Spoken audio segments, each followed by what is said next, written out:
Did you grow up a wrestling fan? Pretty much all my life.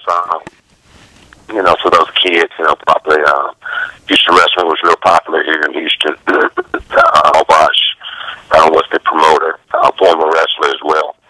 I watched it as a kid. It wasn't one of those things where, like most kids who, grew up to be professional wrestlers, something that they dream about, their whole lives. I never dreamt or thought about being a wrestler or anything like that. But I did used to watch it, all the time on Saturday mornings. Used to be live on Friday nights, but they would air it on Saturday night, actually, and then again on Sunday morning. So you catch the same program again, So I was a big fan. JYD was probably my favorite wrestler. And what made you pursue a career in professional wrestling? Well, it wasn't a decision that I wanted to be a wrestler or anything like that. It was just an avenue, it was something actually my brother wanted to do. I never, like I say, thought about being a wrestler till I actually, went to the wrestling school in 1990. Ivan Putski opened the wrestling school here in Houston. And it was a 8-week course, and I went, it was $3,000. But I felt like it was something, I was meant to do.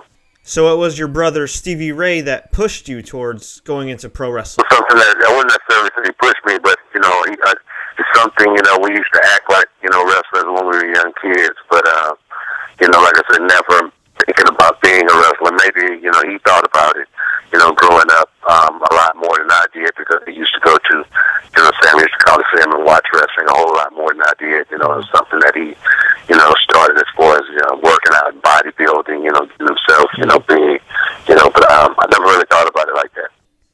You had one hell of a rough road at first before you even got into professional wrestling. How did you get through your trials and tribulations? I don't know. I guess just, believing in myself, knowing that I didn't want to be one of the kids, still on the corner, 20 years later, drinking a 40, never seeing what life is really all about. I always felt like I was going to be one of those kids who wanted to go and see the world and do something, just didn't know exactly what it was. But, just believing in faith, having some good people that believed in me as well. I got in a lot of trouble when I was a kid, actually.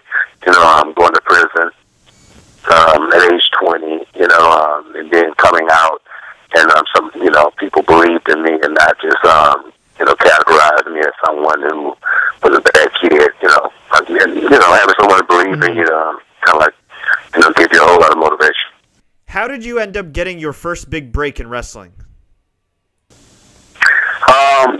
It was, me and my brother, we went to a show up in Amarillo, Texas, in the ice storm, and it took us probably 18 hours to get there from Houston, just because the weather was so bad, and met Skandar Akbar, and Skandar Akbar, he ran a promotion down in Dallas called the GWF, the Global Wrestling Federation, and saw me work, and he was like, man, maybe I can get you guys to come down and work for me one day, and that was kind of like the beginning, going to the Global Wrestling Federation and working there for 2 years, being seen on television, on ESPN Monday through Friday,